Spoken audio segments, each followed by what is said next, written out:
ನಿಮ್ಗೆ ಗೊತ್ತಾ, ಹೆಣ್ಮಕ್ಳಿಗೆ ಅತಿಯಾದ ಹೆಚ್ಚಾಗಿ ಒಂಟಿತನ ಕಾಡುತ್ತಂತೆ. ಯಾಕೆ ಹೆಣ್ಮಕ್ಳಿಗೆ ಒಂಟಿತನ ಕಾಡುತ್ತೆ ಅಂತಂದ್ರೆ, there is something called nesting syndrome ಅಂತ. ಒಂದು ಹೆಣ್ಣು ಬೆಳಿಬೇಕಾದ್ರೆ ಮನು ತನ್ನ ಮನುಸ್ಮೃತಿಲೂ ಹೇಳ್ತಾನೆ, ಬಾಲ್ಯದಲ್ಲಿ ಹೆಣ್ಣು ತಂದೆಯ ಆಶ್ರಯದಲ್ಲಿ, ಯೌವನದಲ್ಲಿ ಗಂಡನ ಆಶ್ರಯದಲ್ಲಿ, ಮುಪ್ಪಿನಲ್ಲಿ ಮಗನ ಆಶ್ರಯದಲ್ಲಿ ಬೆಳಿತಾಳಂತೆ. ಹಾಗೆ ಸ್ತ್ರೀ ಸ್ವತಂತ್ರಂ ನಾ ಅರ್ಹತಿ ಅಂತಾನು ಹೇಳ್ತಾ ಇದ್ರು. ಹೀಗೆಲ್ಲ ಹಿಂದಿನ ಕಾಲದಲ್ಲಿ ಇತ್ತು. ಈಗ ಹೆಣ್ಮಕ್ಳಿಗೆ ಗಂಡಸು ಸರಿ ಸಮಾನವಾಗಿ ದುಡಿತಾ ಇದ್ದಾರೆ, ಎಲ್ಲ ತರದ ರೀತಿಯ ಜವಾಬ್ದಾರಿಗಳನ್ನು ತಗೋತಾ ಇದ್ದಾರೆ. ಆದ್ರೆ ಹೆಣ್ಮಕ್ಳಿಗೆ ಯಾಕೆ ಇಷ್ಟೊಂದು ಒಂಟಿತನ ಕಾಡುತ್ತೆ ಅಂತ ಹೇಳಿದ್ರೆ, ನೋಡಿ, ಒಂದು ಹೆಣ್ಣು ಕರುಣಾಮಯಿ. ಅವಳು ತನ್ನ ಪ್ರಯಾರಿಟಿಗಿಂತ ಬೇರೆ ಎಲ್ಲರ ಪ್ರಯಾರಿಟಿನ ತುಂಬಾನೇ ಅತಿ ಹೆಚ್ಚಾಗಿ ಕಾಳಜಿ ವಹಿಸ್ತಕ್ಕಂಥವಳು. ಆದ್ರೆ ಆಕೆಗೆ ತುಂಬಾನೇ ಮನೆಯಲ್ಲಿ ನೆಗ್ಲೆಕ್ಟ್ ಮಾಡೋದು, ಇಗ್ನೋರ್ ಮಾಡೋದನ್ನ ಮಾಡ್ತಾ ಇರ್ತಾರೆ. ಆದ್ರೂ ಕೂಡ ಆಕೆ ಸಹಾನುಭೂತಿಯಾಗಿ ಎಲ್ಲವನ್ನು ಕ್ಷಮಿಸ್ಕೊಂಡು ಎಲ್ಲರನ್ನ ಲಾಲನೆ ಪಾಲನೆ ಮಾಡ್ತಾ ಇರ್ತಾಳೆ. ಆದ್ರೆ ಆಕೆಗೆ ಯಾಕೆ ಇಷ್ಟೊಂದು ನೋವು, ಯಾಕೆಗೆ ಇಷ್ಟೊಂದು ಮನಸ್ಸಿಗೆ ಯಾಕೆ ಅಲ್ಲೋಲ ಕಲ್ಲೋಲ ಆಗ್ತಾ ಇರುತ್ತೆ ಅಂತ ಹೇಳಿದ್ರೆ, ನೋಡಿ, ಯಾವತ್ತೂ ತಿಳ್ಕೊಳ್ಳಿ, ಈಗ ನನ್ನನ್ನು ನಾನು ಗೌರವಿಸ್ಕೊತಾ ಇದ್ದೀನಿ, ನನ್ನನ್ನು ನಾನು ರೆಸ್ಪೆಕ್ಟ್ ಮಾಡ್ತಾ ಇದ್ದೀನಿ ಅಂತ ಹೇಳಿದ್ರೆ, ಎದುರುಗಡೆ ಕೂತಿರೋ ನಿಮಗೂ ಕೂಡ ನನ್ನನ್ನು ಹಾಗೆ ನೋಡ್ಕೋಬೇಕು ಅನ್ಸುತ್ತೆ.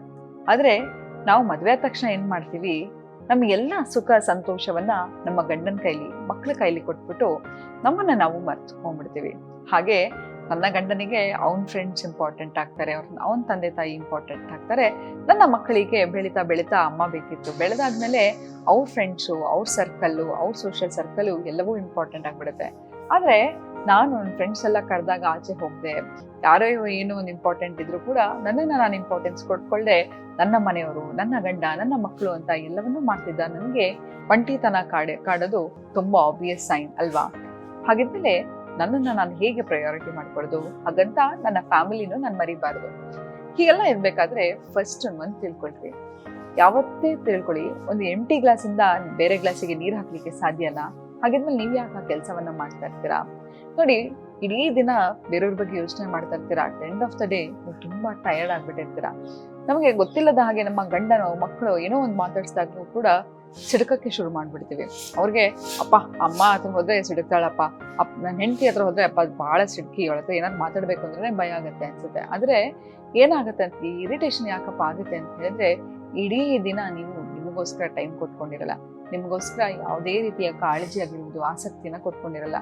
ಹಾಗಿದ್ಮೇಲೆ ಎಲ್ಲಾರು ಹೋದ್ಮೇಲೆ ನಿಮಗೆ ನೀವು ತುಂಬಾನೇ ಟಯರ್ಡ್ ಆಗಿರ್ತೀರಾ ಅಲ್ವಾ? ಪ್ರತಿ ಸತಿ ಯೋಚನೆ ಮಾಡ್ತಾ ಮಾಡ್ತಾ ಮಾಡ್ತಾ ನಿಮ್ಗೆ ಗೊತ್ತಿಲ್ಲದ ಹಾಗೆ ಒಂದೇ ತರ ಒಂದ್ ರೀತಿಯ ಆಲಸ್ಯ, ಉದಾಸೀನ ಎಲ್ಲವೂ ಕಾಡ್ತಾ ಶುರು ಆಗ್ಬಿಡುತ್ತೆ. ಹಾಗಾಗಿ ಇವತ್ತಿಂದ ನಿಮ್ಗೋಸ್ಕರ ನೀವು ಟೈಮ್ ತಗೊಳ್ರಿ. ಸೆಲ್ಫ್ ಲವ್ ಅಂತ ಹೇಳಿದ್ರೆ ಮೇಕಪ್ ಮಾಡೋದಲ್ಲ, ಅಥವಾ ಒಳ್ಳೆ ಬಟ್ಟೆ ಹಾಕಿ ಒಡವೆ ಹಾಕೋದಲ್ಲ.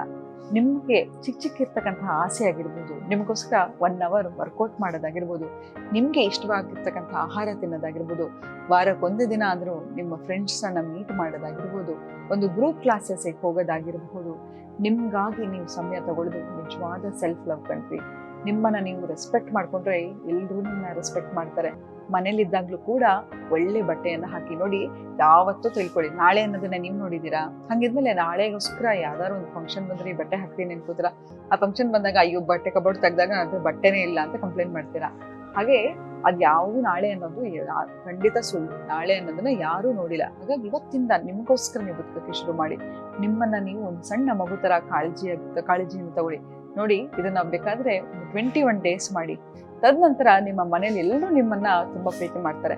ಮನೆಯವ್ರು ಬಿಡ್ರಿ, ಆಚೆಯವರು ಕೂಡ ನಿಮ್ಮನ್ನ ಯಾರು ಮರ್ತು ಹೋಗಿದ್ರು ಅವರೆಲ್ಲರೂ ಕೂಡ ಫೋನ್ ಮಾಡಿ ಹೇಗಿದ್ದೀರಾ, ಏನ್ ಮಾಡ್ತಿದ್ದೀರಾ ಅಂತ ಹೇಳಿ ನಿಮ್ಮನ್ನ ಕಾಳಜಿ ತೋರಿಸ್ತಾ ಹೋಗ್ತಾರೆ.